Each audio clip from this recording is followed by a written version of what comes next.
পার্লামেন্টে যখন কোনো আইন পাশ হয় সেটা দলের বিভিন্ন যে মন্ত্রী এমপি যারা আছে তাদের রক্ষা করার জন্য আইনটা ম্যানিপুলেটেড বা বায়াসড হয়।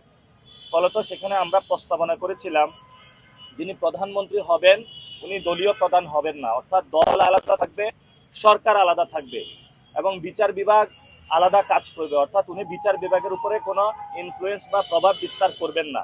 সাথে সাথে আমরা বলেছিলাম যে আলাদা বিচার বিভাগ, পৃথক সচিবালয় গঠনের, যার মধ্য দিয়ে গত 15 বছর আমরা দেখেছিলাম মানুষ বিচার বিভাগের কাছে গেলে যে তুমি যদি আওয়ামী লীগ হও তাহলে বিএনপির আমলে সে তার উপরে নির্যাতন করেছে, আবার আওয়ামী লীগের আমলে বিএনপির কর্মী হলে তাকে বিনা বিচারে তাকে জেলে পাঠিয়ে দিয়েছে। তো আমরা এই সংস্কৃতি দেখতে চাই না। আপনারা জানেন এই গণ অভ্যুত্থানের পরে আওয়ামী লীগের একটা কর্মীকেও আমরা আঘাত করি নাই। কেন করি নাই?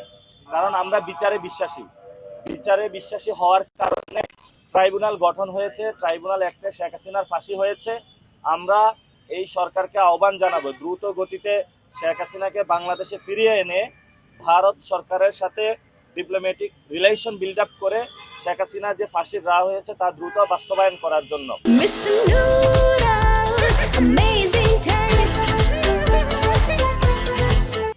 সাথে সাথে আপনারা জানেন আমাদের একটা 11 দলীয় জোট হয়েছে, যেই জোটের অন্যতম এজেন্ডাগুলো হলো, আপনারা জানেন বাংলাদেশে দুর্নীতি প্রত্যেকটা সেক্টরে রয়েছে।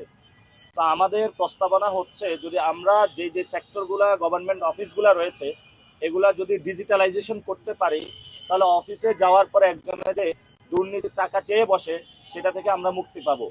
এজন্য আমরা যদি এবার সরকার গঠন করি আমরা হলে প্রশাসনিক ব্যবস্থা ডিজিটালাইজেশন করব। সাথে সাথে আপনারা জানেন বিভিন্ন রাজনৈতিক দল 5-6টা কোম্পানির কাছে তাদের দলীয় সত্তা বিক্রি করে দিয়েছে। সেই দলীয় সত্তা বিক্রি করার কারণে ওই বড় কোম্পানিগুলা দলকে ফান্ডিং করে, ফান্ডিং করার পরে বলে ভাই আমি যেভাবে বলি তোমার হলো বাংলাদেশ ওইভাবে চালাইতে হবে, এবং ওই বড় কোম্পানিগুলা বাংলাদেশের পকেটের টাকা লুটতরাজ করে নিজেদের আরাম আয়েশের জন্য আপনার টাকাটা বিদেশে পাচার করে দেয়। তো আমরা এইসব লুটতরাজদের বিরুদ্ধে দাঁড়াতে হবে যারা বাংলাদেশের মানুষের টাকা লোপাট করে সিঙ্গাপুর বিভিন্ন রাষ্ট্রে পাঠিয়ে দেয়। সাথে সাথে আপনারা জানেন যে এখানে আমাদের ওসমান হাদি ভাইকে শহীদ করা হয়েছে। এই পর্যন্ত আজকে 33তম দিন আমরা বিচারটা এখনো বুঝে পাইনি। আমরা বাংলাদেশের মানুষকে আহ্বান জানাবো যে আপনারা ওসমান হাদি ভাইয়ের বিচারিক প্রক্রিয়া নিয়ে সক্রিয় হন, এবং ওসমান হাদি ভাই বলেছিলেন যে 299 জন এমপির গুম উনি হারাম করে দিবেন পার্লামেন্টে গিয়ে। আমরা বলতে চাই আমরা পার্লামেন্টে গিয়ে যারা চাঁদাবাজ, দুর্নীতিবাজ তাদের বাংলাদেশে আমরা গুম হারাম করে দিব। অনেকে আমার প্রতি অথবা আমাদের প্রতি প্রশ্ন রাখছে যে আমরা নাকি কটু কথা বলি, আমরা নাকি খারাপ কথা বলি। তো বাংলাদেশে আমরা যদি দুর্নীতির বিরুদ্ধে কথা বলি, চাঁদাবাজদের বিরুদ্ধে কথা বলি, বৈষম্যের বিরুদ্ধে কথা বলি, এটা নিয়ে আপনাদের এত গাত্রদাহ হচ্ছে কেন? তাহলে নিশ্চয় আপনারা এটার সাথে ইনভলভমেন্ট রয়েছে। আমরা বলবো আমরা একটি সুন্দর বাংলাদেশ চাই। এই যে ঢাকা শহরে গত 1 বছর গণঅভ্যুত্থানের পরে আমাদের যে বাস ব্যবস্থাগুলো আছে এখনো পরিবর্তন হয় নাই। আমরা ক্ষমতায় গেলে ঢাকা শহরে এই যে লক্কর জক্কর যে বাসগুলা রয়েছে যেগুলো সিন্ডিকেট নিয়ন্ত্রণ করে, এই বাসগুলা সরিয়ে পাবলিক যে বাসগুলা ভালো ভালো বাস নামানোর চেষ্টা করব। কারণ আপনার আমার যারা মা বোন রয়েছে বাসে উঠলে তাদেরকে হ্যারাস করা হয়, এবং এই হ্যারাসের কারণে অনেকে বাসে উঠতে ভয় পায়। এবং আপনারা ঢাকা শহরে বিভিন্ন জায়গায় দেখেছেন যে ফুটপাতে দোকান বসিয়ে হয়েছে, এবং এই দোকান থেকে কারো থেকে 200 টাকা, কারো থেকে 100 টাকা, কারো থেকে 300 টাকা। ফলত একজন মানুষ যখন ফুটপাত দিয়ে হাঁটতে চায় সে হাঁটতে পারে না। এবং শুধু এটাই নয়, ঢাকা শহরে বিভিন্ন জায়গায় যে আমাদের বাসার যে ময়লা নিচ্ছে সে ময়লা ব্যবসারও সিন্ডিকেট বসায় দিয়েছে। ফলত বিভিন্ন জায়গায় দেখবেন নাক চেপে ধরে বাসার সামনে দিয়ে যেতে হয়, অর্থাৎ সিটি কর্পোরেশন ময়লাগুলা ঠিক মতো নিয়ে যাচ্ছে না।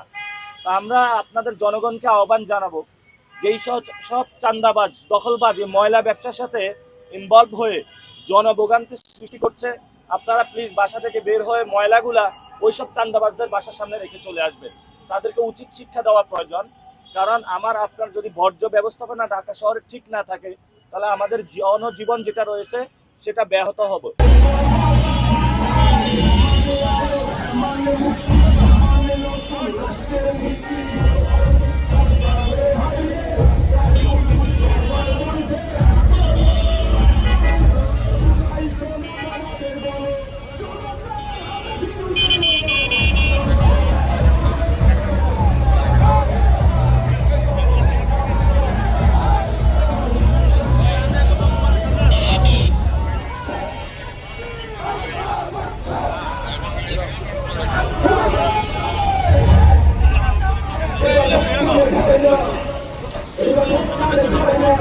এবার ভোট আমাদের সাথে